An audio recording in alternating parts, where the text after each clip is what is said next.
Hey, hey, hey, everybody. Welcome to what? Another episode of Leewayology. Yes, yes, yes. My love song to one of my favorite bands of all time, Leeway. And we got a legendary one for you today. We got on the original drummer from Born To Expire, Mr. Tony Fontao. Yes, we're going to have a great time. But before we introduce Tony, just want to say, as I've told the story before, my first experience with Leeway was live. It was a fateful night, August 2nd, 1991. Leeway at the Ritz with opening up for Guar, and my ass was blown away. Now, I had no idea who this band was, but from that day on, I was a huge fan. And but little did I know that I was not seeing the original drummer that night. I was seeing the drummer named Pokey, who replaced our guest tonight in the band. And so when I went out and bought the first album, I was expecting to see this Korean guy on the back with his very distinctive look, but that guy was nowhere to be found. Instead, it was our guest tonight. And when I dropped that needle on the record for the first time, I was absolutely blown away. Now, I'm a drummer, okay? I'm a bassist now, but I was originally a drummer. I could not believe the power, the precision, the speed, the double bass mastery that I was hearing when I first put on that record. And to this day, it sounds as fresh as ever because, well, let's face it, a lot of bands today are doing this fast, incredibly fast double bass that, well, our guest was doing back in 1987. So, and no one else was doing it at the time, except for, of course, the great and legendary metal drummers like Dave Lombardo from Slayer, to a lesser extent, Lars Ulrich from Metallica. But the speed at which this guy was playing and the absolute precision was unbelievable. So when I had the opportunity to interview Mr. Tony Fontao, well, of course I said yes, yes, yes. So anyway, guys, I could go on forever, but I won't. You know why? Because it ain't about me. It's about we. So everybody, please put your hands together for the man of the hour, the one, Moet. Get ready for this one. The only Tony Fontao. There he is. Yes. So, yeah, all right. Hey, it's great to see you, Tony. And of course, thank you so much for agreeing to be on this third episode of Leewayology. We're having a great time and can't wait to find out more from you tonight. Thank you, Manny. Thanks for having me, brother. And I'm Oh, here to be talking about Born to Expire, from a long time, man. And yeah. Well, it's a lots of legendary. memories, lots of memories, I'm yes. sure, and hopefully we'll get to quite a few of them today because I have a lot of questions. And just so the audience knows as well, we are going to open up the lines for call-ins. I'm going to put that in the chat right now if anybody has a question for Tony. Because Tony, let's face it, you haven't done too many interviews, correct? Well, by the time, I just played with Leeway for a short period of time, so I didn't have a chance to talk to no one about the recording Born to Expire. Well, And then, well, you was the first guy who interviewed me, you know, you know. I, So I can't believe this because yeah, I think they try to find me, but they can't find me. So that's why hard well, to find. Well, thank God for Facebook because I found you within 1 minute, and Right. I messaged you right away, and you couldn't have been nicer and more accommodating, and we really appreciate it. So Yeah, actually, somebody showed me the interview that you're gonna do with Eddie. And then that's why I was like waiting for the interview, and then we get in touch, and that's why we like, yeah, I wanted Eddie on first, just out of respect for the great front man, and of course we had Mike on last week. That was a right. great interview. That's great, great. Yeah. and Mike's going to be coming back. We're going to get deep into the song structures and the writing and all that of both Desperate Measures and Born to Expire. But you're the man of the hour tonight. You are the Yes. most important person in my Thank life you very right much. right Thank you now. very much, brother.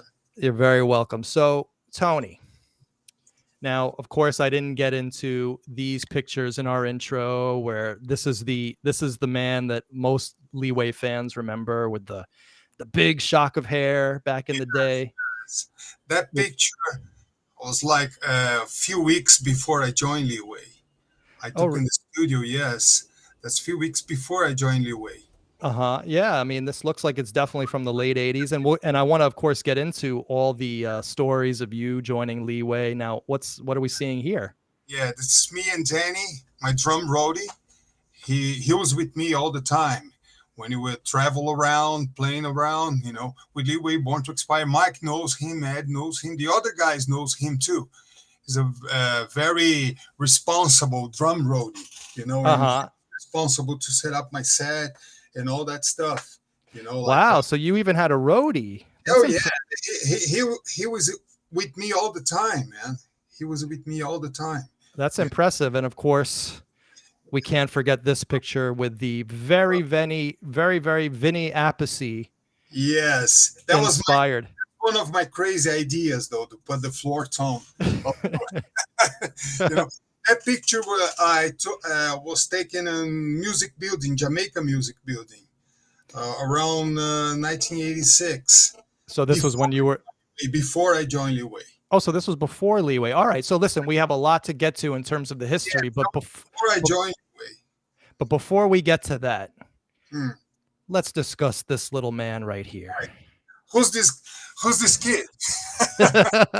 Crazy kid with a Brazilian flag behind him. This is me, man. This is me. Yeah, yeah. Well, I mean, you look very happy here and kind of the similar vibe. And so tell us a little bit about your childhood. Yeah, with high school, my father was a doctor, a dentist, and my mother was a high school teacher. Hmm. And my father, in his whole life, he wants me to be a dentist too. You know, he was trying Really? very hard to put me on a way to be a dentist, but didn't work. I think it didn't work that much because I always want to be a drummer. I believe since I was I was born. I was born as a drummer. Well, it's funny because I feel the same way about myself. So where are you here in this picture? Well, I'm on the left. I'm This the is you one. right here. Yeah. This on the other side is my sister, Uh-huh. and then my aunt and my cousin, and So I'm the dude with the hands on the nose. what were you doing here? Oh well, I tried to put a finger on it, but my mother just got mad with me, and I put the other hand over. No kidding. At that young age, you The original picture. I mean, the idea was have the finger on it, but she went like, "Don't do that, don't." So I put the so other hand over. so that's an Really, I interest. see my sister's face. My That's sister a is kind of mad with me. She was look at her face. Yeah, you're right. She's like, yo, what's up with this rock and roll rebel dude putting up the finger? He's only like 6 years old. My sister on the other side of the picture. Yeah, yes, with the necklace on. Yeah, she was looking at me like, crazy brother, man. Look at it. So You know, let's that's back get in the days, brother. let's get back to the one thing I want to show everyone. So you grew up in Brazil. Yes. And so we have here whoops, hold on one second. Sao Paulo, a big city. Big, So big. you have Sao Paulo. So let's zoom out a little bit. So this is of course South America, and it's funny because before I did this, before I always thought South America. I didn't realize it was so much further east of the United States. I thought it was like more down here, more south No, of it. no. So you were born in Brazil, São Paulo, right. in Sao Big, Paulo, and we have here your childhood home. Now, tell us a little bit about growing up in where'd you grow up in Sao Paulo and what was it like? I grew up in a neighborhood called Javaquara, like a neighborhood. Uh-huh. And well, it's like a midi class medium class, you know. And can you see it? Well, I don't know if we have your exact address, but Right. but let's go down to the ground. Let's see. Let's go down on the ground and let's see this neighborhood. It's a mid class neighborhood, Mm-hmm. and we have like a pretty good childhood, you know. And Mm-hmm. you know, that was nice, you know, like you know, just having my friends back there, you know, we playing soccer as usual, you know. But I Brazilian. Yeah, but I always to be the drummer, you know, since I was like very little, you know, my aunt gave to me like this little drum toy, you know. Uh-huh. It was like stay at home making some noise instead play soccer with the other kids. Now, You know, why did you get into drums? Was there like a musical moment in your life when you were a child that made you say, I want to play drums? Or did you just come out of the womb a drummer? well, when I was a child, my father, you know, he gave me, I mean, like a little guitar, you know, just a acoustic guitar for me Mm-hmm. fooling around and everything. But when I grow up around like when I was like around like 13, 14 years old, I remember my cousins, they were older than me. And I remember when we used to get together and they were listening to Led Zeppelin and Rainbow, Deep Purple and all that stuff. You know, Mm. 13, 11, 12, 13 years old. I was listening to it and I was like, "Oh man, that's nice." And they were saying to me, "This is the music you're gonna have to listen to. You know, Mm-hmm. don't listen to the other type of music because those are no good. You listen to this kind of music." So they introduced me to rock music. So even in Brazil, they were listening to Rainbow and Deep Purple and And oh yeah, Rainbow, Deep Purple, Led Zeppelin, yes, Pink Floyd, Roddy Gallagher, Robin Trower, and all uh-huh. that It, stuff. it's very interesting because Captain Beyond. That was one of my biggest influences. Was uh-huh. the Captain Beyond, you know. And I remember one day in my birthday, my cousin he was about like 20 years old, and he gave me this vinyl, Led Zeppelin, the second album, Uh-huh. and have a Moby Dick on it, the Led Zeppelin 2. Yeah. And he gave to me. I was like, dude, actually, I bought two records. I bought the Rainbow Rising and the Led Zeppelin 2. But I like the Rainbow Rising so much. And I decided to give you the Led Zeppelin 2. But luck of me, because I got to know John Bonham.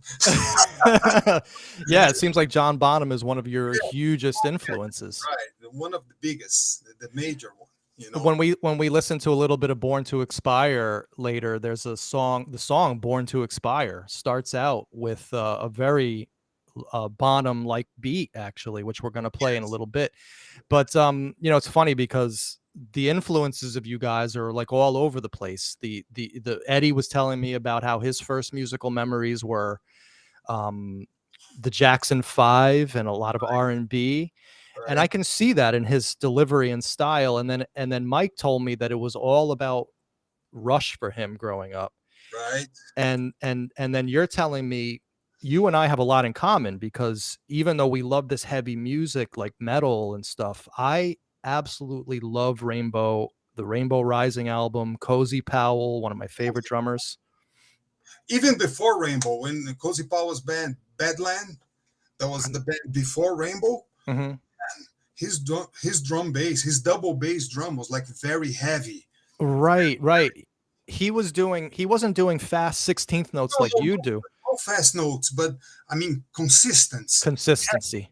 You know, Yeah. Yeah, and just he was bang, bang, bang, you know. And that I was like crazy listening to this. You know, I was listening to that sound, that drum sound that makes me crazy. You know, I was like, oh my god.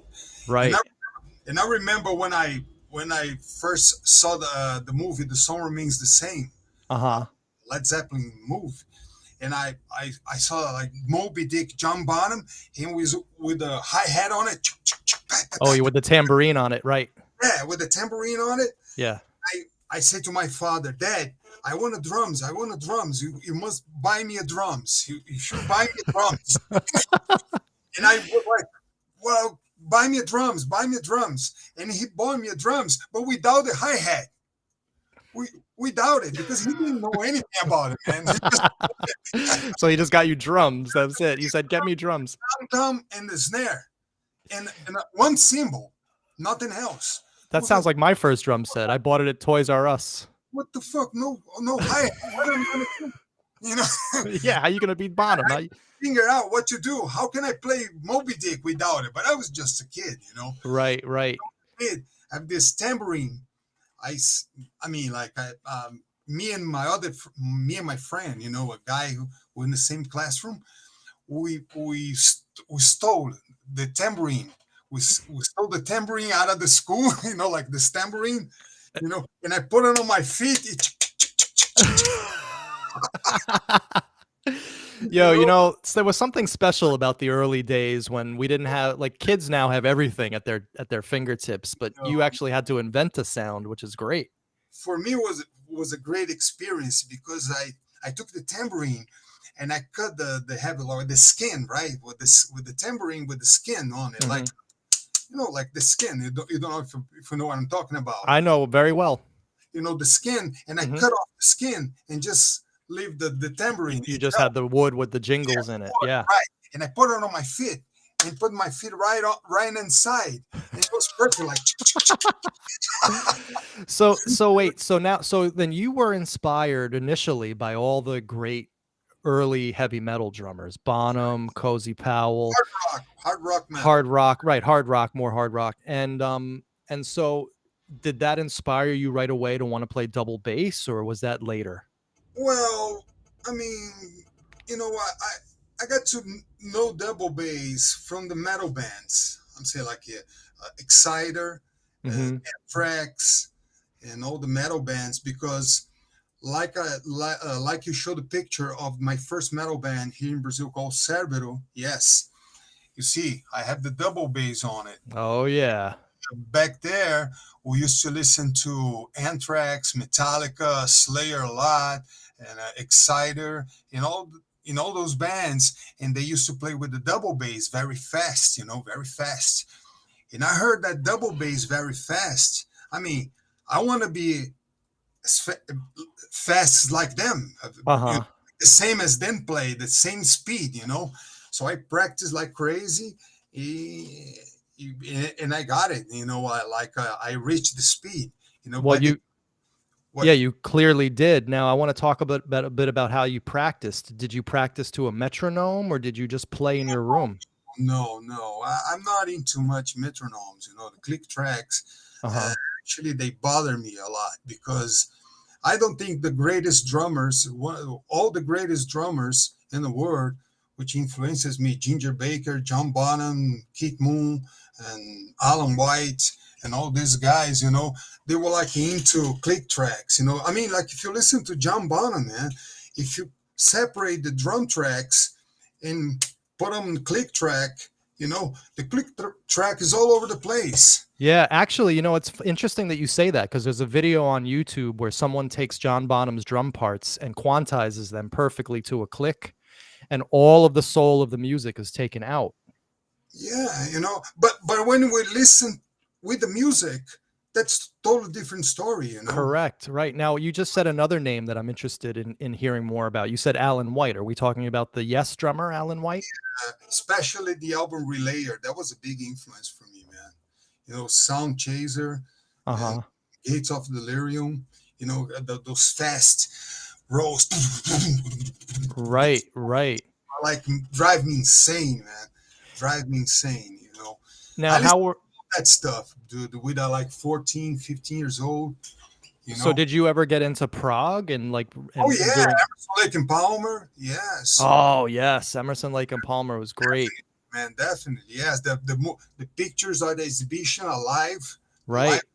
with the I pictures on it. You know. I worked for a guy for several years, a percussionist here in New York City, because that's what I did before. I'm a gardener now, but before that I used to rent percussion instruments all around the city. That's why I know all about tambourines and everything. But this guy that I worked for, he actually toured with Emerson, Lake and Palmer. Oh, he's on that record where they in live from Montreal in the Olympic Stadium, and he said it His was set was big. His set was very big. yeah, they played with an orchestra. So this guy that I worked for was playing percussion, and he said it was amazing. But so what are we seeing here now? What kind of drum set was this? That was a Brazilian-made drum set. I forgot the name. I think is Gope, Gope. Do you still have it? No, not anymore. I was burning in a in a fire. So I'm just looking here. This says 1984. 1984. No, 10 no, and not 84. No, not 80. Oh yeah, 84. Yes, 84. Because in 85 I moved from São Paulo to New York. Well, that's what I want to get into next. I want to talk about, so why did you leave Brazil and why did you end up in New York? Well, first of all, because the music scenario in America, let's say in US or Europe, especially in US, was a lot bigger than South America, Brazil. Mm-hmm. And these pictures was taken by the same time. You must know Sepultura, you Yeah. know. Yeah, of They course. I know them, and one time, I mean, long time ago, I spoke to Andreas Kisser when we almost got together to record. We Oh, almost, oh, yeah, no kidding. yeah, you know, So Brazil, it looks like you guys, I mean, seriously, it looks like you guys could have been living in Queens in Astoria here, the way you guys look. yeah. That was my first metal band. And then we decided, like there is no ground for us here anymore, to explore because there's no label there. The management companies, I mean, like the labels, the places to play, no structures. And then we decided to get rid of our equipment and move to New York. So you moved with your band to New York. Well, we split a little bit. First, the guitar were like two guitar players. They were brothers, and then they have me, drums, and the bass player who was the lead singer. And first the guitar player went to New York, and then I went to New York right after him. And then the third guy, the other guitar player, and then the bass player, his visa was denied. Oh, wow. Okay. His visa was denied, and he waited for 6 months to try it again, and then his visa was denied again. And then we'll start like a very cold water over us. Like it was like we were waiting for him, and he didn't show up, and said, dudes, I don't know what to do because my visa, they turned me down, and I don't have no idea if I can keep on trying. I don't know what's going to happen next. So by that time, we set up a music building. We have a room in the music building, Jamaica Music Building. Now, do you remember the address of the Jamaica Music Building? Oh, sorry. No, I don't remember, man. I was in the Jamaica in Queens. And that was Is that the same music building that Metallica lived in? Yes, that was the only one. There's no other music building. That was the only one. And there were a lot of like rooms, not studios, just rooms. Right, rooms. Right. I had a similar place on 8th Avenue on 38th Street in Manhattan. There was another place called the Music Building there. I used to have many rooms in that place in the early 90s. Right. So let's just really quick, I want to just let the audience know that what we're talking about here in these music buildings, these were buildings usually in industrial areas in New York City, where bands could rent monthly rooms instead of paying an hourly rate. Exactly. You rented a room for a month, and you could set up your own equipment. Right. And you could go in all hours, and you could make as much noise as you want. We changed the whole thing around, even the walls. We put like a camouflage, the camouflage thing. You see that picture? You show with me playing with the floor tone up here. Yeah, let me get it again here. If you look at it, you see behind me the walls are camouflage. Oh, right, yes. So we did all that. We make the room look like very cool, for us to rehearsal. and we bought a brand new equipment. I mean, this drum set, I didn't bought it brand new. A friend of mine, Danny, the guy I met, he's a drummer too. You Uh-huh. know, and he saw me he saw me playing. He was like, "Oh man!" And he liked so much the way I play. He gave to me his drum set, Wow. And this white drum set here. but wasn't the white. It was a black Slingerland. Slingerland. Okay. Was a black Slingerland, but it was one bass drum and one tone and one floor. He gave to me, and then month ago, after a month, I bought another drum set, which is the white pearl, Uh-huh.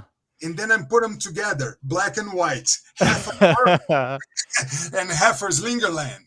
That's before I have my Tama custom made Tama, So, the Pure Star Custom.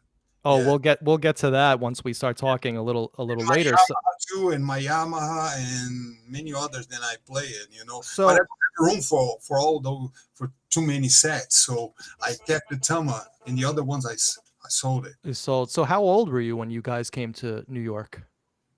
I was like after the army, because I went to the army, believe it or not. In the United States. No, in Brazil. Oh, okay. Because you have to go. It's not except to you. You have to go. It's like a draft. Right, right.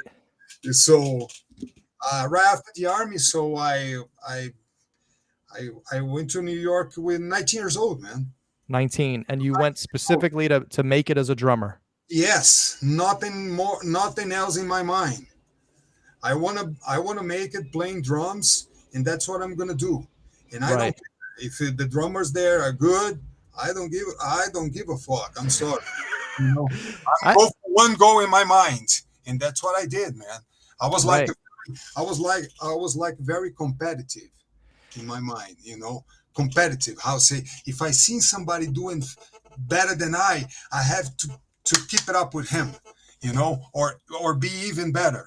Right. Well, I'm the same way, so I can definitely relate to that. And that's the attitude you need to make it in, especially in New York, but in the music business in general. So, all right, so you're have your room in the music building in Jamaica, Queens. And what are you doing for a living at this time? How are you making money? Well, I work in a pizza place. I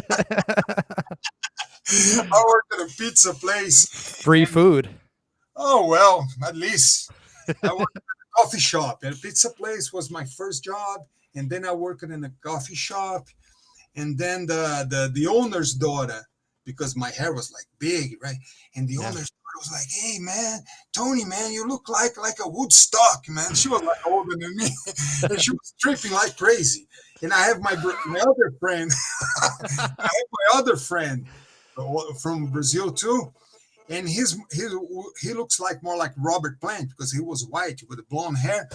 And her name was Linda, and she was looking at us and say, "You two guys should be in a band like a '70s hard rock band," like tripping, looking at us, because the hair, all the style, I have like these big belts, the big belts Right. like Plant, and the Levi's with like those 70 type of looking, Right. and I remember she gave me a car, man, as a present, like a car, a Buick, 19 Really? Buick, yeah. Like she bought a brand new car for her. And she's like, Tony, she likes me so much. She's giving me the car, and I sold You the car, man. She's giving me the car. That's Like, what? amazing. Yeah. So after that, she knew like my goal was like being a musician, and she was like, "You go for it, man. I'm trusting you because I can feel your vibe, your vibration.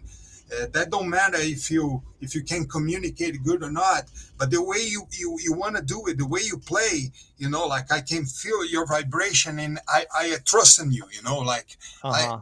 I know you're gonna hit something. You're gonna get something. Out of Right. And so, all right, so your band that you came up with Brazil, then those were the guys you were playing with in the music building. Yes, but what happened was when the bass player his visa was denied, we started to like what are you gonna do? What are you gonna do? And plus the two guitar players, the two brothers, they start to don't get along that too much, like get Hmm. along. Like one wants to do one thing, the other one wants to do another thing, and then we start to like all the chemistry between us starts to loosen up, the chemistry, the goal, like we're like, oh, let's go to America and let's make it happen there, you know Right. our chemistry starts to going away, Hmm. and then that's why I was like kind of free that time, like looking for a band, and I was like every weekend and Friday, Saturday, I was in Lamores, Brooklyn, Lamores, Queens, and met a lot of kids there, like talking, and I met a guy who knows Gordon, you know and he know who know he, I met a guy. I think it was in Lamores or so. I think it was in Lamores, and he knew Gordon. You Now know, Gordon. Now Gordon Leeway. Gordon was who? The first singer? What? No, the first. Who No, no, was Gordon? Gordon, the guitar player from Leeway. Oh, see, I don't know the history. All I know is Yeah, that's why yeah, I'm yeah. doing this show. Gordon was the guitar player before Mike. Okay. He By the knew. way, Mike's in the chat right now. He agreed. He says here hated that place, the Jamaica Music Building. Oh well, there was a place, as no other place to go to play. I mean, like Right. I'm not gonna say it was in a beautiful place, but was something then you can set up your studio and play and had a Right. rehearsal. You I know, loved having I and kept them pay that much money, right. costs. I No, kept a music studio until I kept a monthly music studio in my life until about 10 years ago because I just loved playing, having a place to go where I could bash my drums and right. get out my aggressions. Yeah, for us was a good deal. I mean, I don't care outside the door. I don't care about the building, and I don't care. I just care when I lock the door, sit down on my drum set, and then the whole world closes down on my Right. on my face, and I look into my drums, and I bang the shit out of it, man. Yeah, man. And so That's Mike said that you were in Anthrax's old room. well, Mike was in Anthrax old. Mike's was an Anthrax. All right. So you're at Lemoore's and you meet Gordon, the original guitarist of Leeway, and then I so met a guy. I met a guy who knew Gordon. okay. And he told me that Leeway was looking for a drummer. By N- that time, yeah, he told me that Leeway was looking for a drummer, Uh-huh. and then he hooked me up with Gordon. Now, had you heard of Leeway by this time, or was No, this a no, band? never, never, never. I never heard about Leeway, and he hooked me up with Gordon. And I get in touch with Gordon. We set up to, like we set up to meet each other at the Village by the Blicker Bob's record. I remember very well on 3rd Street. Yeah, we meet there, and he gave me the tape, this cassette tape. He gave me this cassette tape with the songs, live songs, Uh-huh. songs, and I have to learn them. I say, oh, dude, listen to this, and then we book a rehearsal and see what happens. Now, was that the Enforcer demo? Man, it was a live demo. It was It a was live demo. a live demo, like I don't know, maybe at CB's or somewhere. It was a And live. who And the else was sound wasn't that good. The sound wasn't that good. But I don't. I actually don't pay attention to the whole band. I'm kind of different. Many. I mean, like I'm not a drummer who listens to drums when I listen to the music. me too. Yeah. I listen Because to bass and guitar. I want to put my signature on it. I mean, like Right. if you give me a tape of your band and you come up to me and say, Tony, listen to the songs and listen to the songs. The last thing I'm gonna pay attention is the drums. Right, because you're going to change those parts anyway. I'm gonna put my signature on it because Correct. in my signature I have to contribute to the song to be better.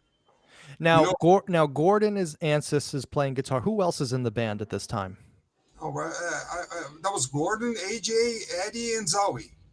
Okay, so it was mainly it was so Mikey and Mikey, no, Mikey Mike was was not in there.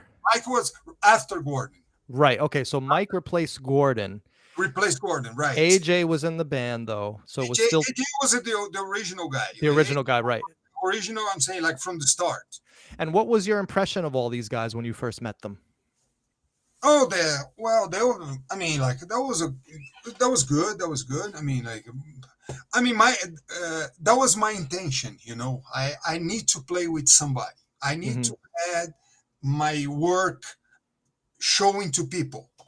Right, I need to spread my what I love to do.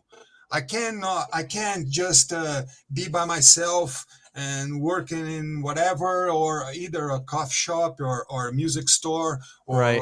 whatever. Just you playing drums? Oh yeah.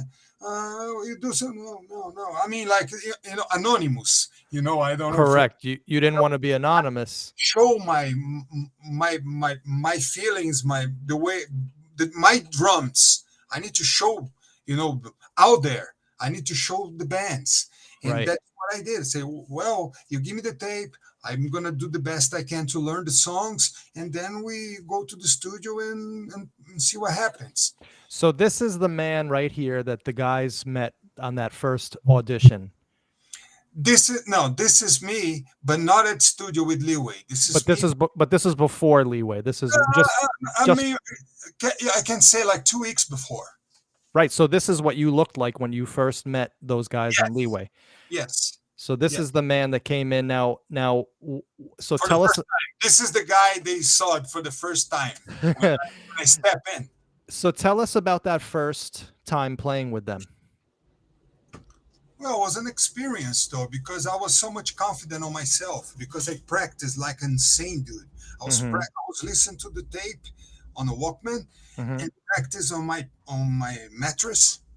My mattress Of with a pillow course, yeah, yeah, pillows. with the sticks, you know, all the time, over and over, like crazy, insane. And when we booked the rehearsal, I was like pretty much confident on myself. Uh-huh. We pick a songs, like it started with an enforcer, and I knew the drums. I play it. By the time I was learning the songs, my mind was already created something different for the song structure.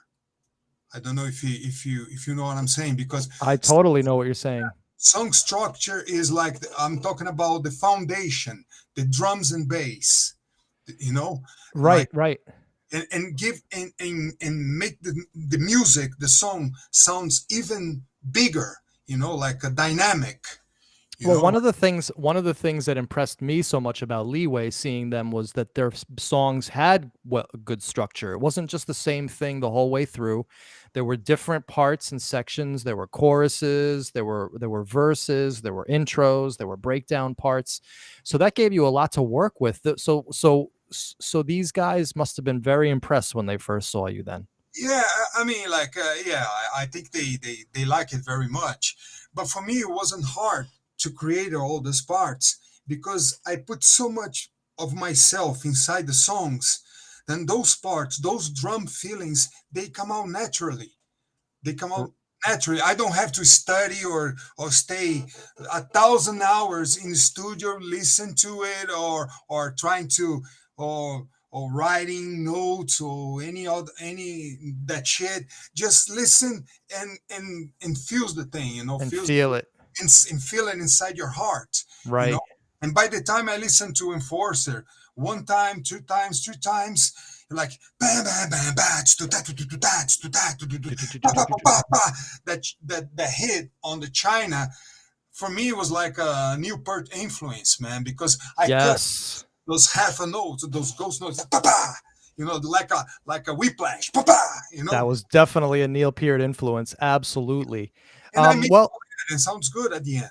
let's listen to a little bit of Enforcer. We're a little bit before we're talking about Born to Expire, but since we're on that song, let's listen to a little bit of Enforcer.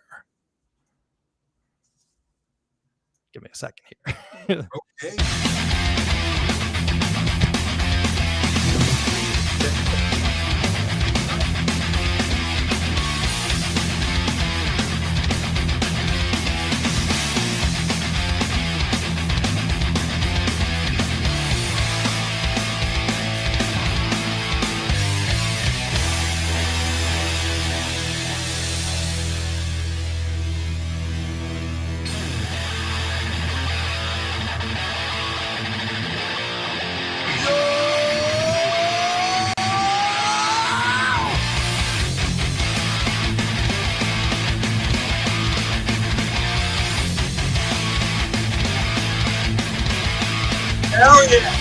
Yeah.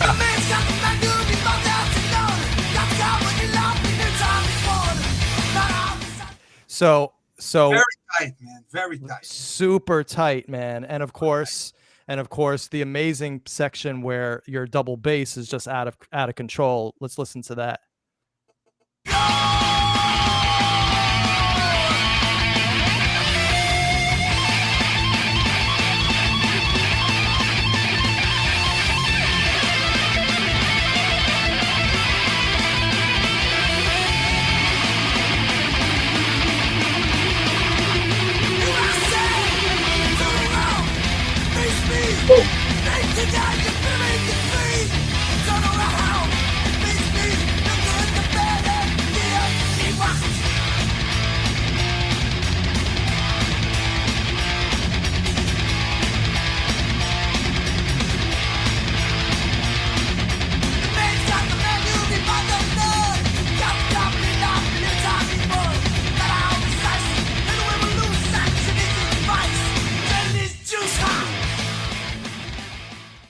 Dude, so James is asking when was this recorded? Whoops, hold on. Sorry. When was this recorded? I think it was 87. 87. 87. Right.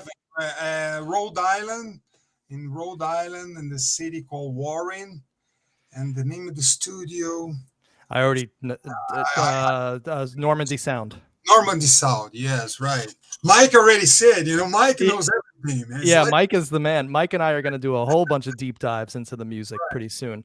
But He's the man who's got all the details.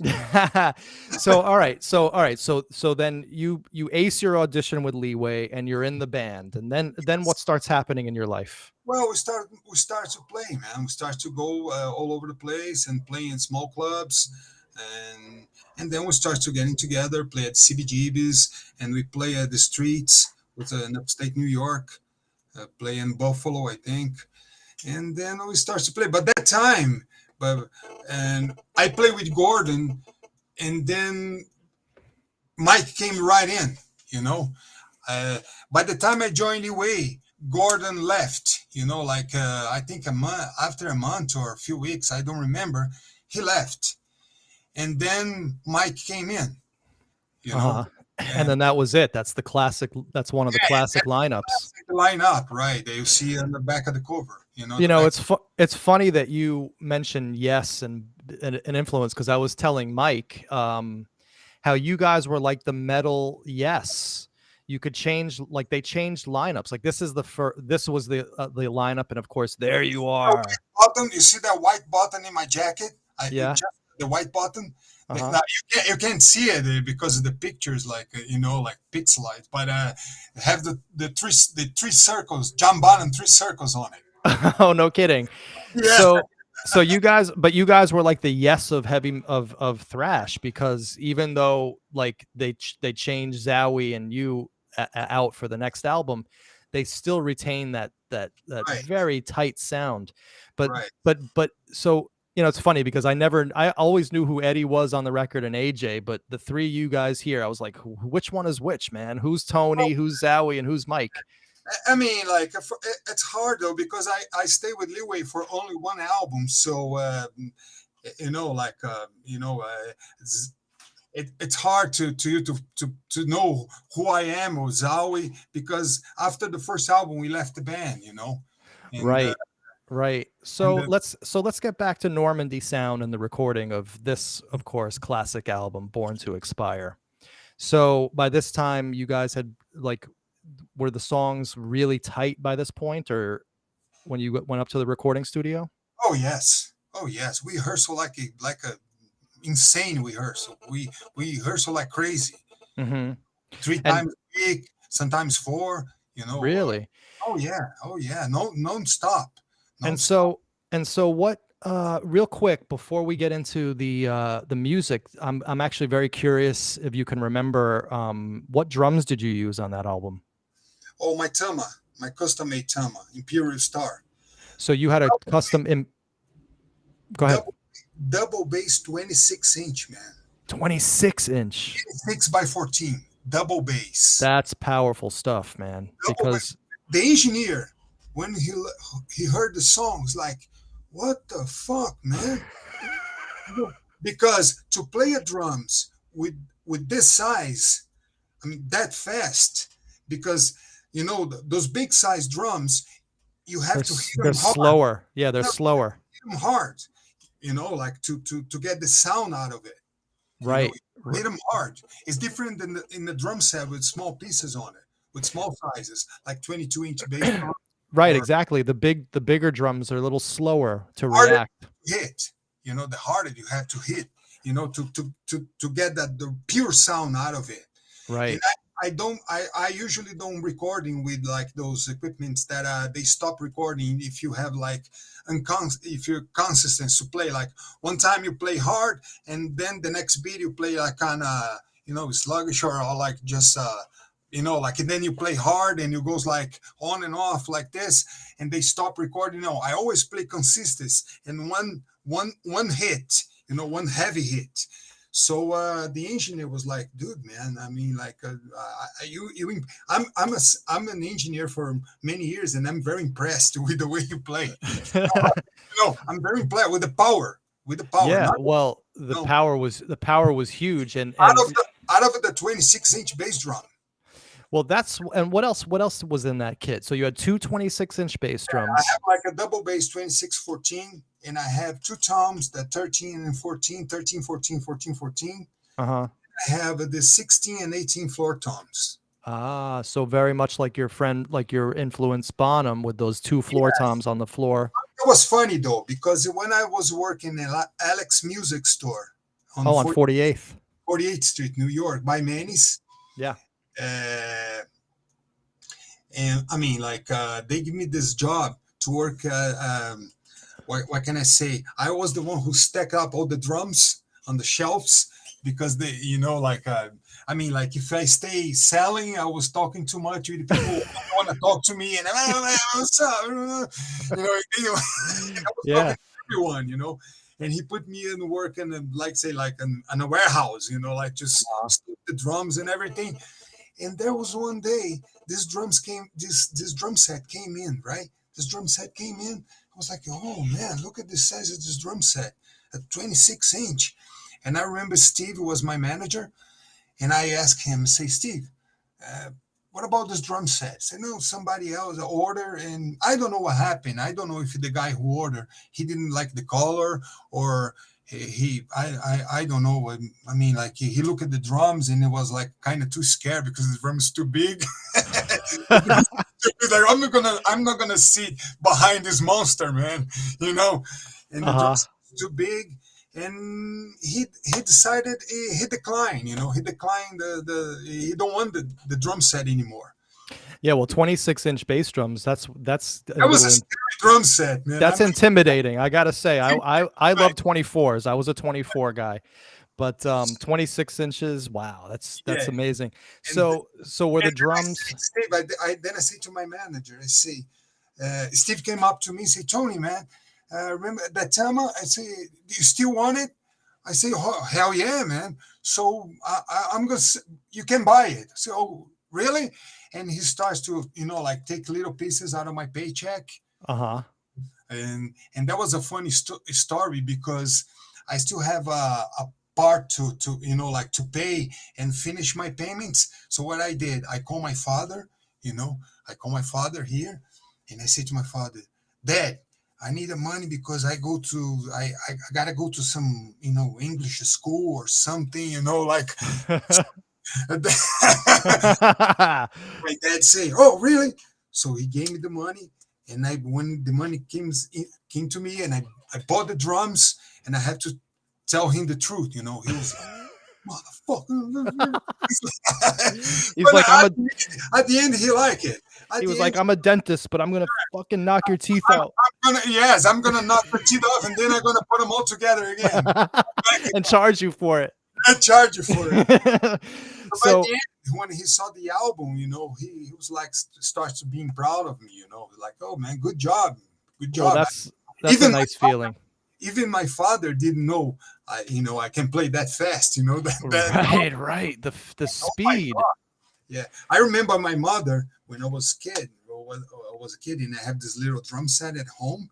Hmm. I remember my neighbors, and my mother went out to the school, and when she came back home, the neighbors stood telling her, say, and she used to ask in the neighbors, and my son makes too much noise, because the drums, huh?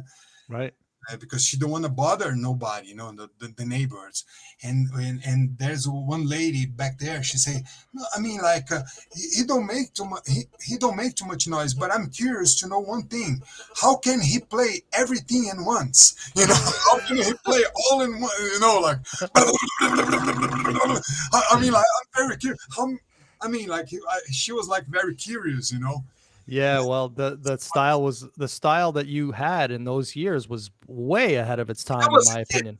I'm talking about was like what, 11, 10 years old. Right, right. But it grew into such a good sound and good style that in my opinion was way ahead of its time. I mean, people now are doing the fast double bass, and of course now it's crazy. They have all these double bass pedals with like 4 beaters on them, and a person could. And those days, nowadays, they have all these techniques and all these computers to do that for you. Mhm. If you do one hit, but it hits 2 times or 3 times, doubling or tripling or things like that. Yeah, and to me it's annoying because if it's not if it can't be played naturally, I have a problem with it. But I mean, because so a lot of the modern metal is just too technical and too fast for me. But you guys hit that perfect medium. The and so real quick, I wanted to just play the audience the beginning of Rise and Fall, because this, of course, is one of the great things about Leeway, the dynamic range that you guys had. So everybody, here's an excerpt from the great Rise and Fall, which introduces Born to Expire.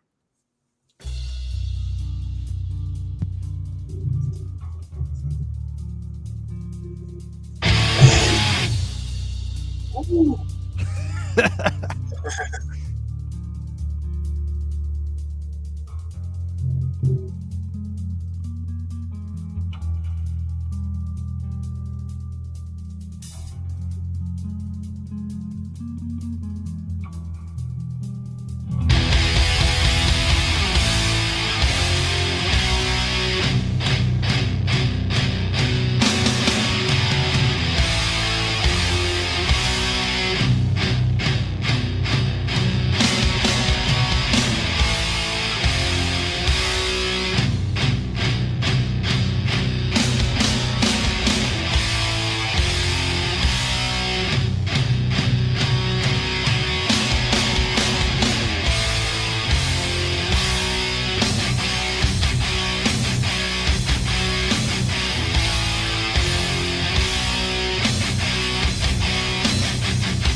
So talk to us a little bit about that. Was that the first thing you recorded? Do you remember recording that? Well, I remember. I mean, like Zowie, he started with this bass line, Hmm. but I'm gonna tell you one thing, and you're gonna say like, "Oh my God!" The hi hat beginning, the hi hat intro to the song. I was very influenced by a woman from Tokyo, from Deep Purple, man. I was very influenced because I felt like I need to do something, not just keep the hi hat in one Right. place and let the bass doing his thing. I felt like I need to do some work together with the bass that makes the sounds better. And then back there, back then, what comes to my mind was that starts from Woman from Tokyo from Deep Purple. It was Uh-huh. and it works good, It that does works. work good. Yeah, And it you and works. you and you made it a little bit more intricate with Right, more 30-second notes and work, 16th right. notes. Work with the notes, with the notes around the bass lines like this. It makes more like fill the gaps, the space from the Would bass, would you which say that your sound and your style has any like even though you were brought up on hard rock, but what about the Brazilian part of you, the Brazilian influence? Are we hearing that at all in these drum parts? well, actually, I didn't have that much Brazilian influences because the Brazilian type of music is how can I say, is like the samba, you know, which is like a big drum beat, goes on and on, do, do, do, do, do, do, do, do, do. And for those, for the music I was playing with Leeway, I don't think it fits, Hmm. Right. So I better off using my other influences, which is like the other drummers than I heard, Right. and by the time I listened to that specific part, my mind was like, oh man, I got to do something that is going to be great, like it's going to fill it up, and because Zowie was doing the bass, and I need to do something to complete, Right. and Right. then have the whole, because what you hear in the beginning of the song is just the bass and the hi-hat, nothing else, and then the guitar comes a bam bam, but Right. just just a hit. The guitar don't stays in the back, check check check, nothing that it Right. just, the guitar hits once, That was the brilliance of the band, right. just the ability to get those shadings and dynamic range. Now, when the on that part where it goes, "Dun, dun, dun, jung, jung, jung, jung," do you Right. remember, was that two tom toms or just one tom tom that you were hitting? No, I hit it too. The Two. and that bang bang bang bang, and then snare, bah, bah, bah, boom boom boom, bang bang. That was like a work of tom snare Right, snare. and if you really analyze it, you do something a different fill slightly on every Oh one, yeah, and then that, yeah, that and you could hear. I created that. Like I wanted to do it different, to sounds different. Just not the same. Like pack it back, pack it back. If you do the same thing over and over, then be kind of like it's not gonna sound that good. Right, exactly. So, just getting back to the recording of your drums, do you remember if they took off the bottom heads? Did you only have top head, like one head on them, or or did all No, your drums I have my drum. I have all my heads, bottom and top, even on the bass drum? even on the bass drum. I Did I, you I think I cut it. They cut it like a hole They to cut a put. hole? They cut a hole to put Right, the microphone on it. It right. sounds even better. You know. Now, this next song, "Born to Expire," you were talking earlier about your John Bonham influence, and I would say that this song here, "Born to Expire," really shows that in the beginning. Let's play a little excerpt of that song.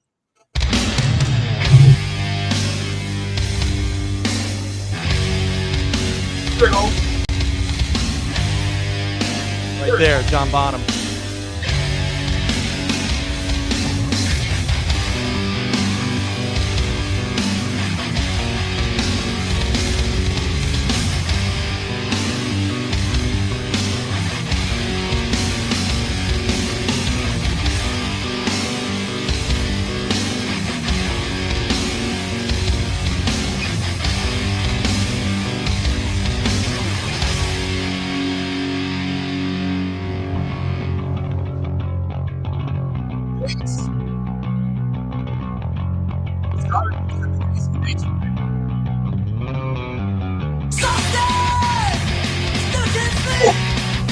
Amazing.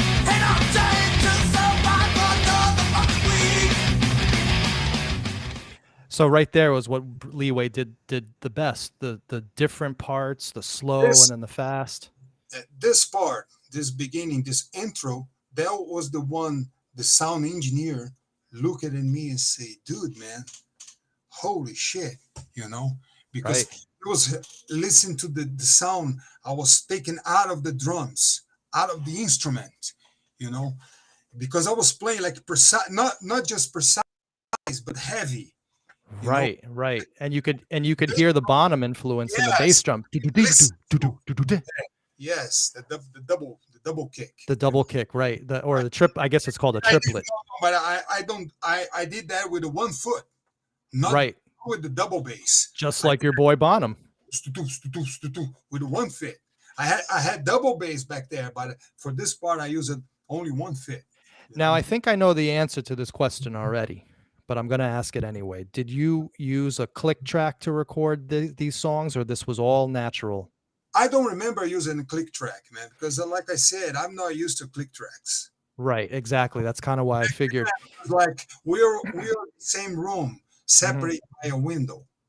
We're like the same room, Right. all separated by a windows, and we could see each other. We see each other with the Mhm. heads with the headphones on it. We Mhm. see each other, and it was like, all right, you guys, you boys are ready? Okay, so let's take three and get set and go. You know, Did you do these songs in one take, or did you have to piece them together with multiple takes? Did you I don't do work like that, Manny. I don't work with piecing together, man. I'm not. I don't work like, oh, let's record in half a song today and the other half we're recording tomorrow, or let's make like a puzzle. Putting parts on it, and no, no, right? no, that doesn't work for me, man. We're So like these one or two takes the most. so these songs then must have been very well rehearsed, A and day, you 1 day took me 1 day. Only one day. unexpected. That was like very tired. I couldn't do it anymore. Mike told us the story last week. He said that Tired, man. I look at them and I say, dude, what do you want from me? You right, know, want and from me? and Who you think I am, Jesus Christ? Torture, man. but just the fact that you did all these in one or two takes is amazing. First of all, that's a studio's engineer's dream. I mean, I forgot the name of the engineer that time. Tom Soares. Tom Torres, yes, Tom Torres. I mean, we were very prepared. Uh-huh. The band was very prepared. We know what we wanted, and each guy knows his part very very well. Well, that's what I was gonna say. You must have had sorry, I'm just having some issues here with the chat overlay. I think we're okay. These songs must have been very well rehearsed and very prepared. You had all your parts then in your head that you knew you were going to play. Confident, very confident. I was like, I knew what I want. I knew what I had to do. You know, I wasn't like, whatever, like a scare or something. Oh, we're gonna recording. We need to do that in a day or in whatever because that's money involved. No, I know what I'm gonna do. And then when you step in the studio, it wasn't for a joke. We were there to to do what you gotta do. Right, and you already had Bunch of boys who want to play around or just get drunk or whatever. No, we know what we want that time. The band was very confident and very serious. You know, right, and that's key. Just the fact that you took this very seriously, you were very professional about it, and then you can hear it in the recording. I mean, you guys were the tightest band that there was, and in my opinion, one of the best bands to come out of New York City in that genre, probably the best because nobody could do what you guys did. I mean, I was telling Mike that a lot of that I came to you guys as fans. I loved prog rock. I was into Yes and Rush and ELP and Rainbow. I wasn't a hardcore fan. I wasn't even a metal fan, and I thought a lot of New York hardcore sounded too basic, and the people didn't know how to play their instruments all that well. And so I like that attitude of yours. I wish I had played with musicians like you. oh, okay. That one time I met Mike Portnoy from Dream Theater. Oh yeah. In '97, I met Mike Portnoy, and they have like a after show party, and I was invited for it because I know that one of the producers who brought the band here for a South American tour. Hmm. And then we were like talking and everything was from a drummer to a drummer, like just talking a little bit about drums and everything. And then I told him, say, Mike, man, I play, I recording. I had a back there. I have I play in a hardcore crossover band in New York around like 87, 88. And he looked at me and said, really, man? Really? What's the name of the band? I said, Leeway. I recorded the album called Born to Expire. Ever heard this already? He looked at him and said, really? You're the drummer from Born to Expire? I said, well, no shit. I have this record. That's the only one I have. Yeah, exactly. A He said, lot of it's the only one I have. yeah. He said, well, so you know who I am now. you I know? mean, he must have been very influenced by that record because of the double bass and the speed. Yeah. I mean, no, Actually, go ahead. actually post some video on YouTube. He was talking about the New York hardcore crossover bands from the 80s. and he said about the Leeway. He said something. I was like, oh, he was saying about bands, and say a Leeway, Born to Expire. He will say like not like just a brief, like just saying something very fast about it. But that Right. was funny though, because when I told him, say, yeah, I was the drummer from the Born to Expire album, and he looked at me and said, no shit, really? I said, yeah. You're the drummer? You recording? And he said, yes. I said, yeah, man. I was in the back cover of the album. I was the drummer. See, Right. I say, I have that album. That's the only Leeway album that I have. Right, right, right. Well, it was truly a crossover success. I mean, it's a shame, really one of the shames of the music industry that Leeway never made it big. Well, It's not because of the music, it's because of the management and but that is that store that's one. How can I explain to you? How can I tell you? There's something happens to me, and I almost hit the big time, man. I almost hit the big time here in New York. I'm going to tell you what happens. Mhm, After I left Leeway with Zowie, because Zowie, the bass player, left the Leeway right behind me. I left the mhm, Leeway, and then Zowie, he left Leeway right behind me. Weeks after I left Leeway, I was living in Brentwood, Long Island, by Robert Moses Beach. mhm. Moses Beach, Robert Moses, Jones Beach, and everything. Yeah.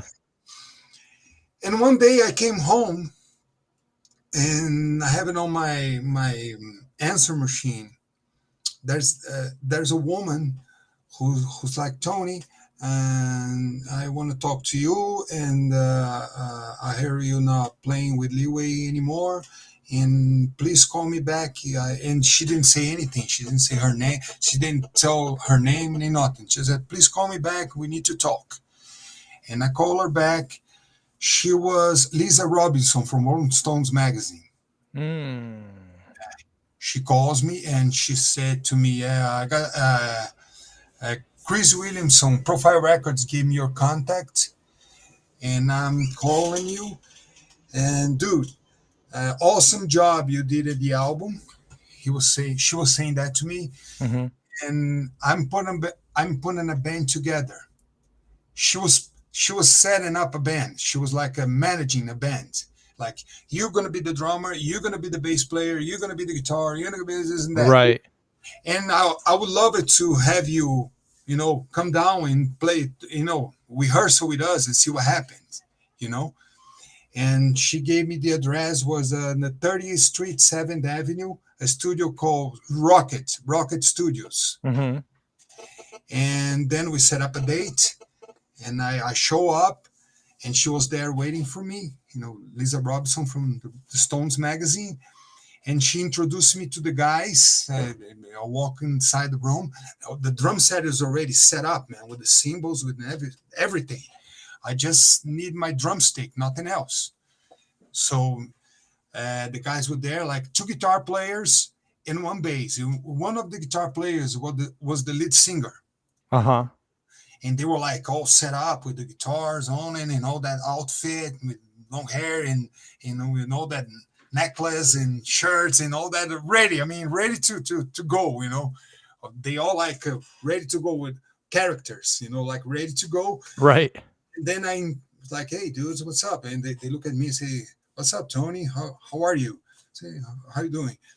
And then Lisa, she looked at me and say, Tony, okay, man, so let's get together, let's play, see what happened. And then one guy, I sit behind the drums, and this guy turns around and he look at me and he say like this, we don't play any cover tunes. We just play original tunes, original songs. So we're gonna start playing now, and whatever you feel comfortable, you join in. Mhm. So they start to play like the two guitars and the bass. And I was like behind them, just listen to. And all of a sudden, I started, man, Tony's way. I started. And as soon as I started, one of them looked behind, and and stays in front of me, like looking at me, and play it. The other guitar, not the singer, the other one. He turns around and look at me, and we start jamming and bang, bang, bang, bang, bang, bang. And I looked to Lisa. She was like laughing, sit down on the couch. So like, fuck yeah, man, And then we play like for about an hour or an hour and a half. And then after that, she calls me on the side, say, dude, man, they really love you. They like you. You're the man for the job, But what happens? That time, I have some problems. I have some things that I have to take care of it. Mm-hmm. I have some things in my life that I had to take care of it. And unfortunately, I turned it down. Oh, man. Yes. I was like very, very, very, a bad move. I mean, like I turned it down. I say, Lisa, I appreciate, I thank you for the opportunity, but I can't take it. I can tell you for sure, she was one mad woman on the telephone, man. Uh-huh.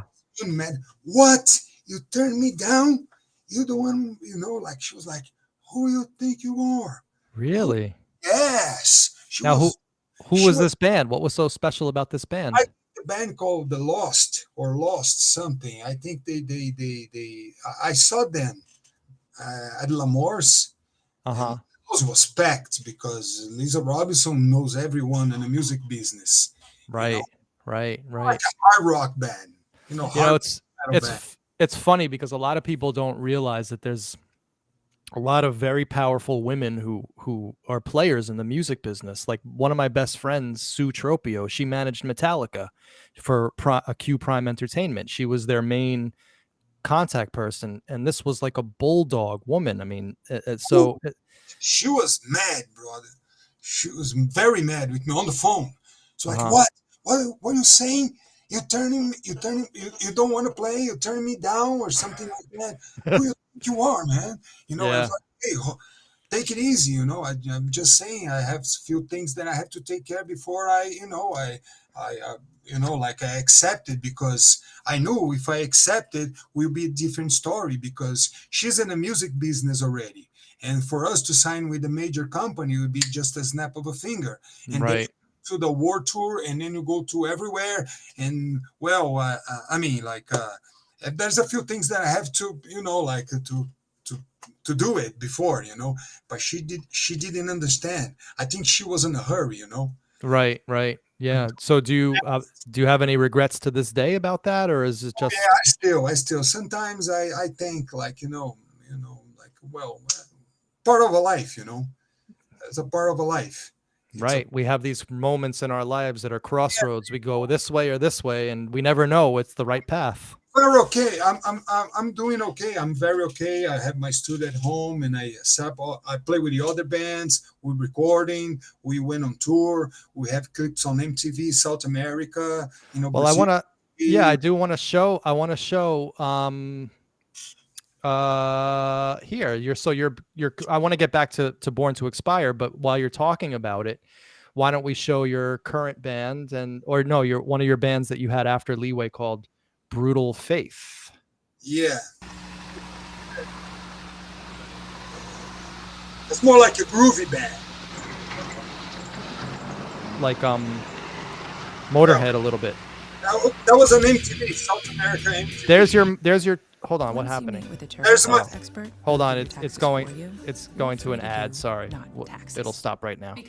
What the hell? Hold on. The fastest and easiest way to have a thriving career as an artist or creator. Here we go.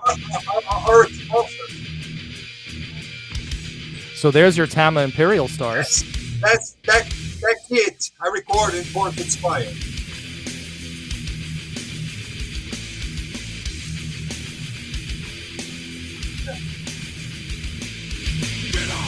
Wait, you were singing?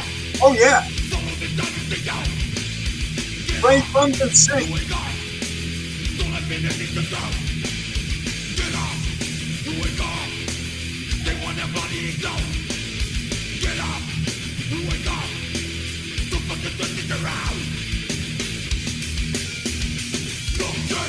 There we go. That ride cymbal and the bass drum. Oh, There, we can see it right there. So wow. So that's the actual drum set that you recorded Born to Expire with. yes. And that's the one I had on my studio right now. You still have it to this day? Yes, it's on my studio. So my Oh studio. man, Yeah. that's a historic drum set, man. Oh yeah, very expensive too. Yeah, I love Tama Imperial Stars. They're so loud. My first drum set was a Tama Swing Star, which kind of had the same shells. Yeah. Right. And then they have the Rock Star, Imperial Star, and Swing Star. Superstar, right. Superstar, right? And then Grand Star and Art Star. Yeah, all the. I loved Tama drums. That was my first drum set. Was the Tama.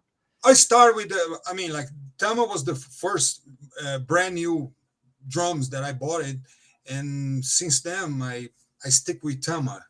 Right. I bought a Yamaha. You have a picture. I do. Let me get it. Hold on. Let me grab it real quick. Hold on.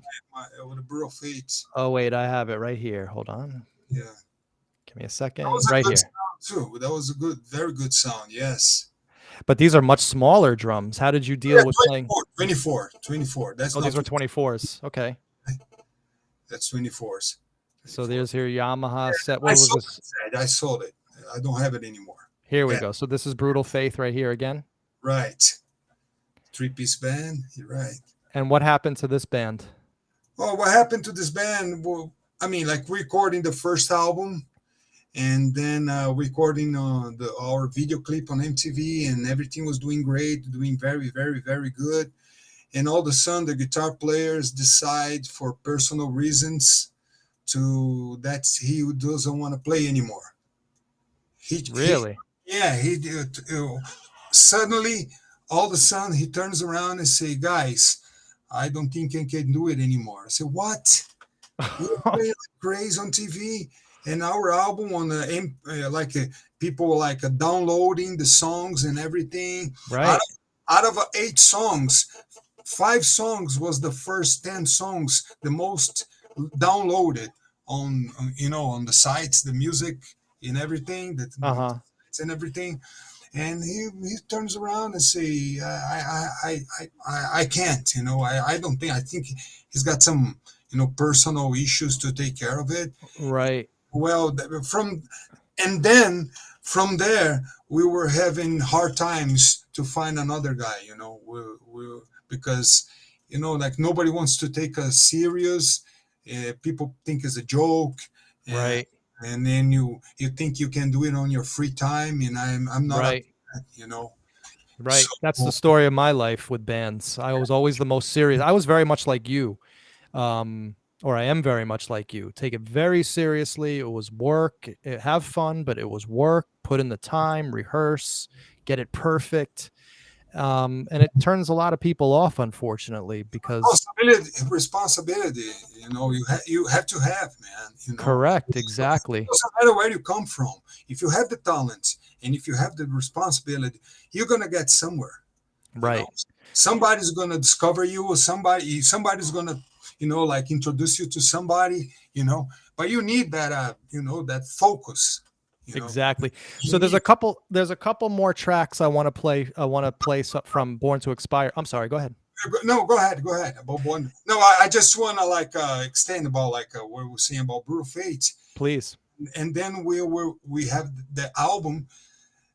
Right after the guitar player left, we received an invitation to be part of the Metallica official tribute. Oh my God. Yes, that was released by Paris Records from Houston, Texas. We were the only South American band to participate on the official Metallica tribute. You have the cover of this tribute, on the official book of them. This is this was the official. So yes. That's pretty big deal. Released by Paris Records. Let's listen to I think it was we recording that was 2001, 2002. We're part of it. So let's listen to a little bit of your version of "Jump in the Fire." Just a bit. version. Dial It pad goes- is where work all right, it just comes goes to these together. stupid ads. It gives us one beautiful Let me workspace. mute That's our that. sponsors. Huh? That's our sponsors. Hold on. Let's let it go to the here we go. I think this will work. Hold on, skip.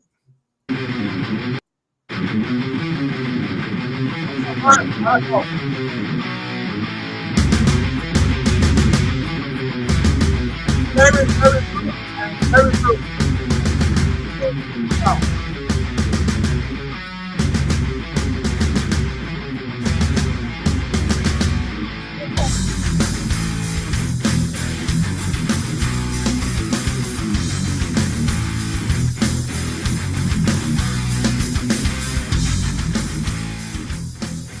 Cool. Yeah. So that's Very- that's amazing. Good experience. So Did you meet any of the guys in Metallica ever? no, I didn't have a chance to. You know. Yeah, those guys are very insulated from the world. Like I told you, one of my best friends was their manager. She worked for Q Prime Entertainment. Mm. Interestingly enough, I met her at New York Botanical Gardens because she was getting out of the music business. She couldn't stand it anymore to become a gardener. A lot of people, you know, they become gardeners once they're sick of the rat race, and that's kind of Because when you work with a garden, your mind is more like calm and calm and right. And it's much like music. You just have one task that you're doing. You could concentrate on it. You could do it from start to finish. I find gardening and music to be well, kind of similar. But so anyway, getting back to Born to Expire, because there's a couple of other tracks I want to talk about before we say goodbye for the evening. One of the influential tracks for me, and I remember seeing this song live, was Catholic High School Girls in Trouble. And the reason why it really stood out was because it had this rap element in it. So I want to play a little excerpt for the audience, and then we'll talk about this song.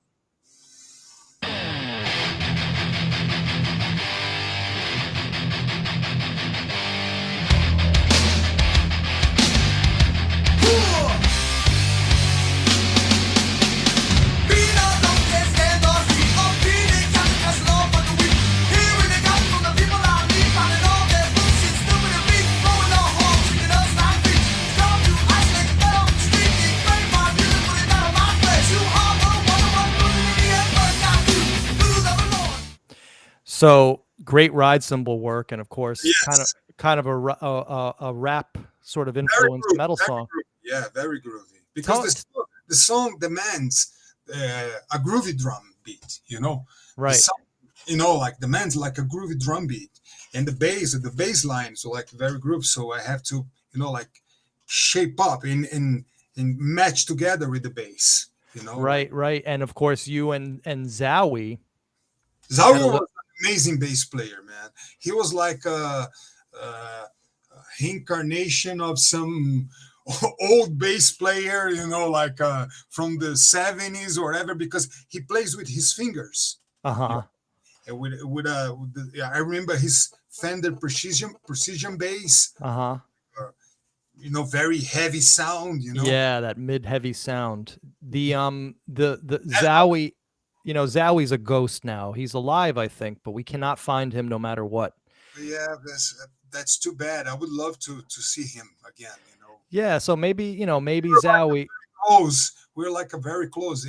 Even after playing, after rehearsal, we're like a very close for a few beers and talk. Because he was like a funny guy, lots of jokes. Uh-huh. Like a very, how can I say, spontaneous. Like Right. not like like he likes to talk, and don't matter if I remember he was saying to me, dude, man, that don't matter if I understand what you say or not. It's matter. I understand your drums very well, Well, actually, perfect. Listen, you're a great drummer because you have perfect timing. Say that to me. Tell me whatever you want, man. I understand everything you say. Well, listen, the perfect timing is because you and Zowie had a little solo on this song, which we're going to play for the audience right now. Yeah, a little jam.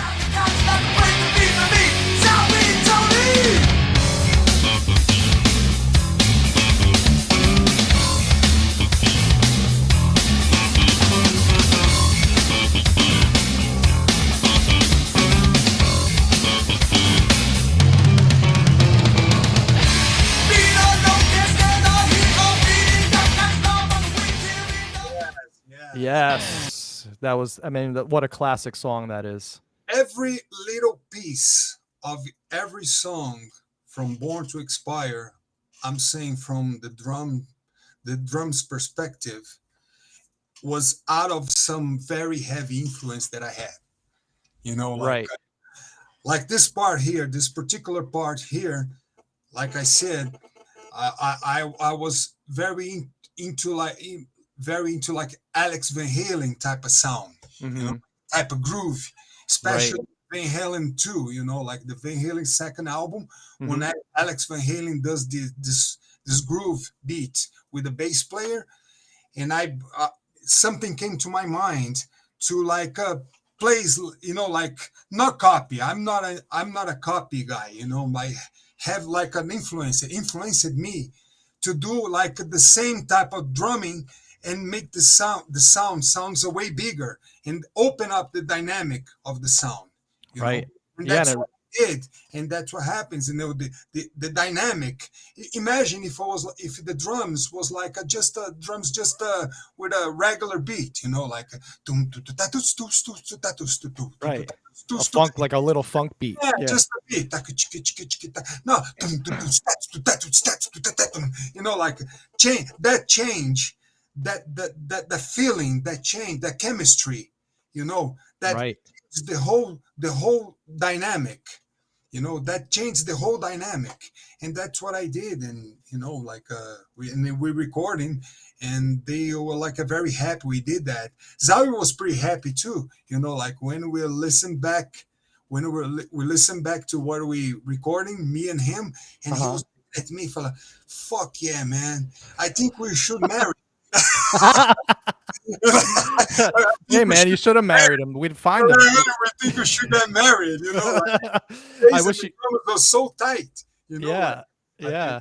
kitchen, let's say the kitchen was like so Exactly. tight, you Now, know. another song off this record, which always blew my mind because I could play most of your parts except for, of course, the super fast double bass, which I could never play, and just the fast hardcore beats, which just I never was able to get into my blood. But you are so masterful on this song called Self Defense. The speed is unbelievable. I want to play an excerpt of this song, and then I want to talk about this one because this is just balls out speed and fury and power. Let's take a listen to a little bit of Self Defense.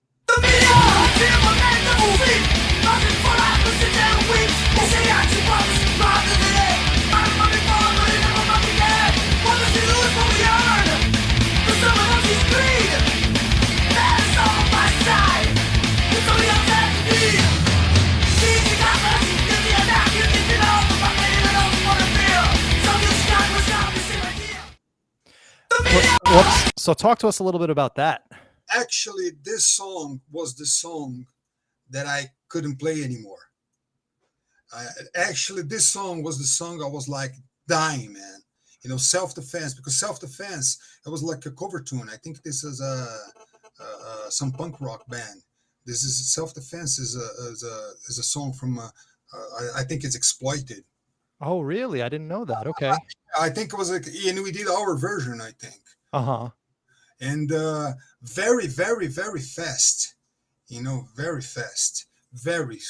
I mean, like, and then one time I couldn't do it anymore. I was like, I'm so tired. I can't play it anymore. We're gonna stay here the whole night long, and and I can't do it. And then they said that Chris Williamson and the engineer say, "Hey, man, okay, so we stop it. Tomorrow we start all over again." You know, Were you happy with your drum sound on that record, or do you have any? I'm happy. For me, I mean, like, if somebody asks me, do you want to change something? I don't think I wouldn't change anything. Uh-huh. You know why, Manny? Because the vibe, man, the vibe, Right. the sound is the sound from 1987. Right. That sound, Right. that sound of the equipment they have, you know, like the equipment plus the musicians' way of playing, you know. And I like it very much the way the record sounds, you know, because for me I always keep the vibe from the first recording, you know. Right. constantly start changing, remastering, the sound starts like losing his personality. Right, Because right. the other people starts to put their hands on it. Because And Mike was telling me that Chris Williamson got angry at Zowie, and that he then turned the volume of the bass down in the mix. And I always thought that was a punk move on Chris Williams' part, because you can barely hear the bass on this record. well, I mean, like, I didn't know that story. Oh, you That's didn't? is new for me. Okay. I didn't know, because I was like this. I was like focused on the recording, and by the time I wasn't recording, I was like sleeping. Right. Right. I didn't have much time, like I was like so focused, because my goal was like to see the record finished. My goal was like finish with the album, finish with the drum tracks, and I want to play the best I can. Right. But you were saying now the bass were kind of low. Well, I think we sound a little better if you turn up the volume, the bass volume a little bit, and can listen to him. But I listen to myself. I mean, my point, in my perspective. I mean, the bass. I can listen to the bass. Mm-hmm. I don't know if you don't listen to the bass, but I can hear the bass. I can hear it if I listen to it, but I wish it was just a little louder, And I wonder, like, we got to get Mike back on to tell us. Let me say something, Zowie. If you listen to, if you like listen to, or if you enjoying our interview, don't worry, man. If your bass is too low, because my bass drums give you a little push. So no, thing, like. Listen, we're trying to find Zowie right now. The guy's a ghost. So hey, Zowie, if you're hearing this, get in touch, because we definitely want you on the air. My dream is to have the 5 of you on one show. Zowie, you, AJ, Eddie, and Mike. That would be amazing if the 5 of you were on one show. If you can't, if you can't set up that, I'm gonna try, my man. I'm gonna try.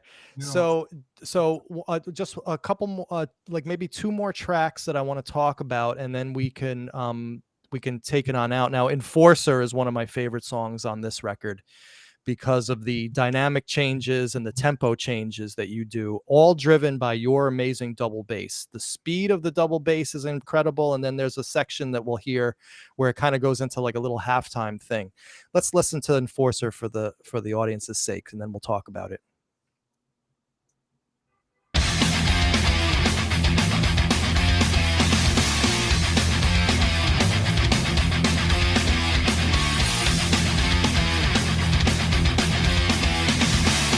There's your China.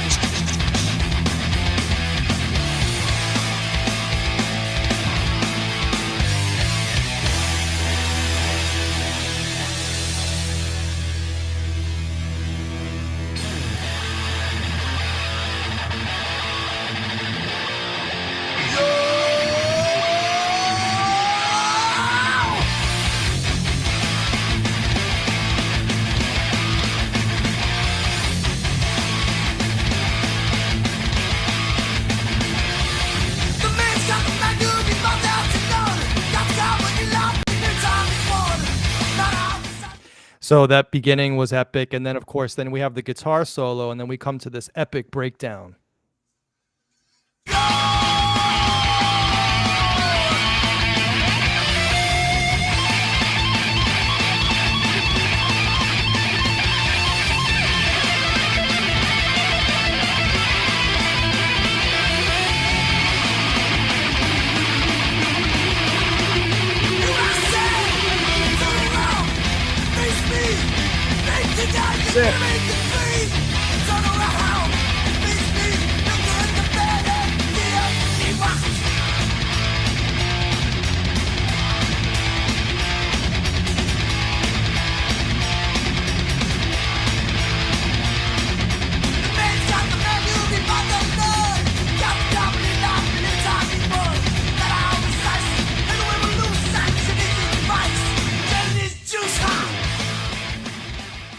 I don't believe it, man. There's no way you did that in one take. I did nothing but follow guitar riffs. I just followed the guitar riffs. Uh-huh.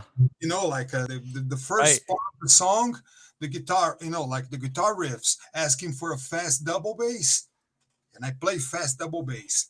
And then the other part, the guitar riffs change, and I did something to, you know, just follow them, you know, like I was far riffs, you know. But to do that so precisely and to do it on a dime, I mean, that must have, I mean, how did you, was that just natural to you? Just like your natural talent? It's natural. Like I said, dude, my technique is very simple. My technique is very, very simple.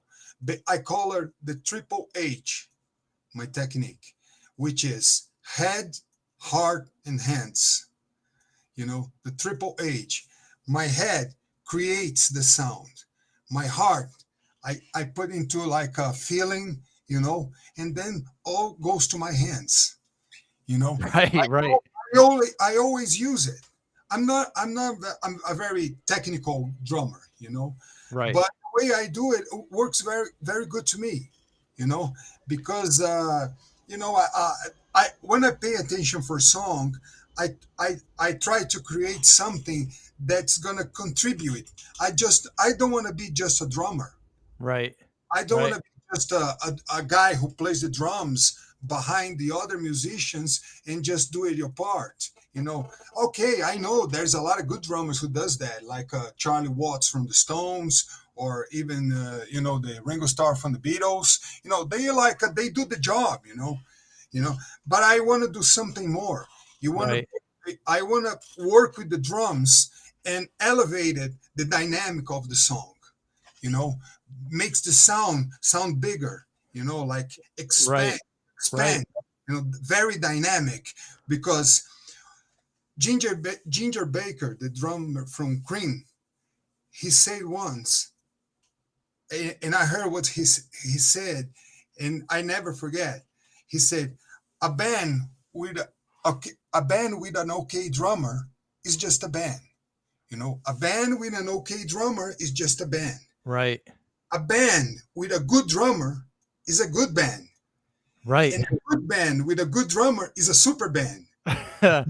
It's, you know, it's so true too, because you can hear, like, I listened to a couple of tracks off the Enforcer demo with a different drummer, same songs, different drummer before you came in.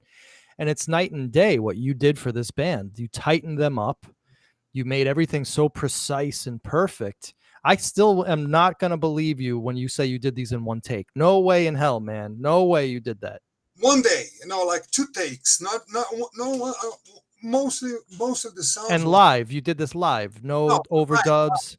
No. We didn't have that back then. It's unbelievable. Like we separate by a window, you know, right? By a glass, you know. So Tony, we all looking at each other and say, "Okay, guys, are you ready? Get set and go." You know? so Tony, we're getting on a 1 hour and 40 minutes, so I want to take it on out for the audience.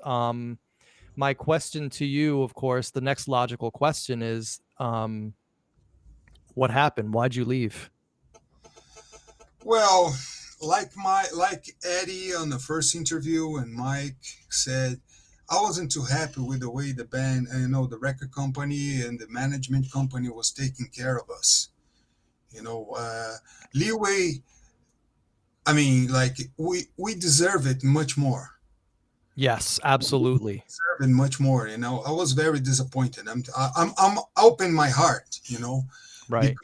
We are a very good musicians, and we are very tight. And above all, we are very serious. You know. Right. I mean, you could tell. Fooling around. We're not like, oh, guys are young guys, 19, 20, 21. They don't care about, you know, they just play, but they care about more like hang out, drinking beer, you know, with whatever, you know, groupies and whatever, you know. No. I was very focused in what I want of my life. And what I want. And because I trust in my, you know, like you trust in your, you know, like your music, in your potential, let's say, you know. I think if we got signed with the bigger label, or if you have a better management, you know, we have everything, you know, You had the music, you just didn't have be the a big band, to be like, because we were in the right time at the right place, like right. Leeway was in the right time at the right place. I'm telling you, man. That was back in '87. '87, everything was emerging. Yeah. Yeah. Everything was like going on. I mean, you guys were a fresh sound. I mean, this was unbelievable for 87. I mean, this sounds fresh today in 2023. This sounds fresh. But it's fresh because it's a diversity of the sounds. You know, Born to Expire always going to be an update record, is a fresh record, because the influence of the musicians.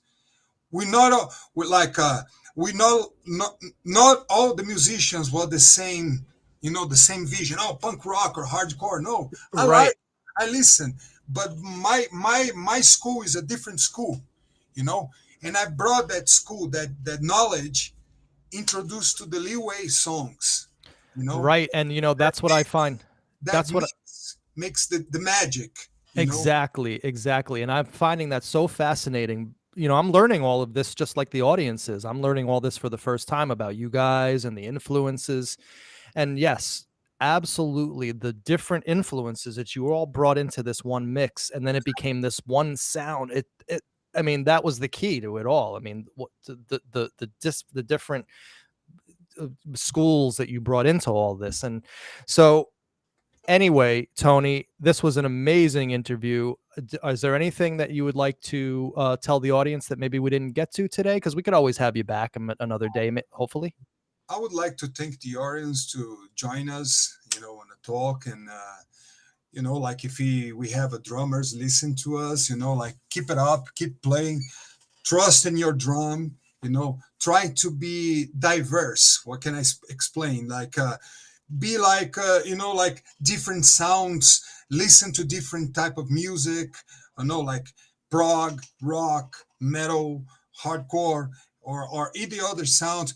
There's one thing I think I told you, like a funny thing, because by the time I was recording Born to Expire, in between the sections, I bought it like at a fresh, came out like very, very fresh, the cassette, Duran Duran, like Notorious. Right.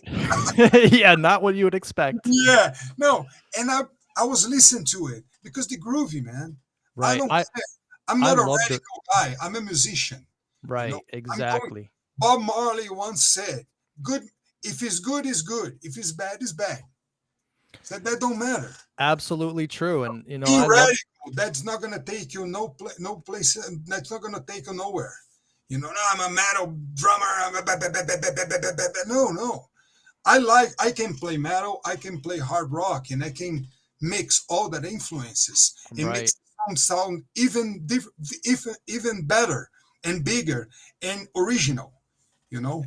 Exactly. And Tony, I have to say, as a fan first and foremost, and as a person who's been listening to this album since 1991, when I first was introduced to Leeway, your drumming has always been one of the highlights of my life listening to. You should be very, very proud of what you did. Thank you You very much. really were a very groundbreaking metal drummer. And in my opinion, you're up there with the greats of all time. And so I just wanted to say thank you so much for being here today. This was an amazing honor. And hopefully we'll still continue to talk. And maybe if we have another show in us, we'll do another show one day. Definitely. I'm very, I'm proud. I'm, like my contribution with Born to Expire. Like the other drummers can listen to it and maybe get something out of there. And Yeah, to be very absolutely. proud. And you should be. It's a groundbreaking album, groundbreaking drumming. And as a drummer, from one drummer to another, I just want to say thank you so much. So Tony, Thank you very much, man. don't do me a favor, Tony. Just hang out backstage. I'm gonna just take the audience on out, and I want to say goodbye to you off the air. So just give me a minute, okay? Okay. All right, Tony. Thanks for being here, bro. All right. All right. So anyway, guys, that was unbelievable. I've been wanting to talk to this guy well, ever since that day that I first discovered Leeway. So this is really a dream come true for me. I've already spoken to Eddie, to Mike, now to Tony. Zowie and AJ, you're next. All right. So, everybody, on behalf of Tony, I want to say thank you so much. And we will see you on the next episode of Leewayology. Take care, everyone. Thanks a lot.